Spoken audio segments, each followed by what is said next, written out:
ಯೇಸು ಕ್ರಿಸ್ತುவை ಯಾರು ನಂಬುகிறார்களோ, ಯೇಸು ಕ್ರಿಸ್ತನನ್ನು ಯಾರು ನಂಬುತ್ತಾರೋ, ಯೇಸು ಕ್ರಿಸ್ತುவை ಯಾರು பெற்றுக்கொண்டிருக்கிறார்களோ, ಯೇಸು ಕ್ರಿಸ್ತನನ್ನು ಯಾರು ಹೊಂದಿಕೊಂಡಿದ್ದಾರೋ, ಯೇಸು கிறிஸ்துவின் பாதையில யார் நடக்கிறார்களோ, ಯೇಸು ಕ್ರಿಸ್ತನ ಹಾದಿಯಲ್ಲಿ ಯಾರು ನಡೆಯುತ್ತಾರೋ அவர்கள் தான் தேவ பிள்ளைகள். ಅವರು ದೇವರ ಮಕ್ಕಳು.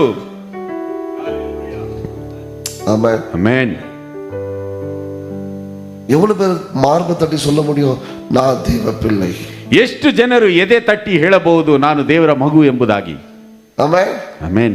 நான் ஞானஸ்தானம் எடுத்தேன், ನಾನು ದೀಕ್ಷಾ ಸ್ನಾನವನ್ನು ತೆಗೆದುಕೊಂಡಿದ್ದೇನೆ, ஆலயத்துக்கு போறேன், ಆಲಯಕ್ಕೆ ಹೋಗುತ್ತೇನೆ, நான் இன்னும் பாவத்துல இருக்கிறேன். ನಾನು ಇನ್ನು ಪಾಪದಲ್ಲಿದ್ದೇನೆ. தேவ பிள்ளையா? ದೇವರ ಮಗುವ ನೀನು? ಇಲ್ಲ. ஆலயத்துக்கு போறேன், ನಾನು ಆಲಯಕ್ಕೆ ಹೋಗುತ್ತೇನೆ, ஞானஸ்தானம் எடுத்தேன், ದೀಕ್ಷಾ ಸ್ನಾನವನ್ನು இன்னும் ತೆಗೆದುಕೊಂಡಿದ್ದೇನೆ, கெட்ட வார்த்தை பேசுறேன். ಇನ್ನು ಕೆಟ್ಟ ಮಾತುಗಳನ್ನು ಮಾತನಾಡುತ್ತೇನೆ. ದೇವರ ಮಗುವ? நான் ஆலயத்துக்கு போறேன், ನಾನು ಆಲಯಕ್ಕೆ ಹೋಗುತ್ತೇನೆ, ஞானஸ்தானம் எடுத்துட்டேன், ದೀಕ್ಷಾ ಸ್ನಾನ ತೆಗೆದುಕೊಂಡಿದ್ದೇನೆ, இன்னும் கெட்ட காரியங்களுக்கு அடிமையா இருக்கிறேன். ಇನ್ನು ಕೆಟ್ಟ ಚಟಗಳಿಗೆ ನಾನು ದಾಸನಾಗಿದ್ದೇನೆ. தேவ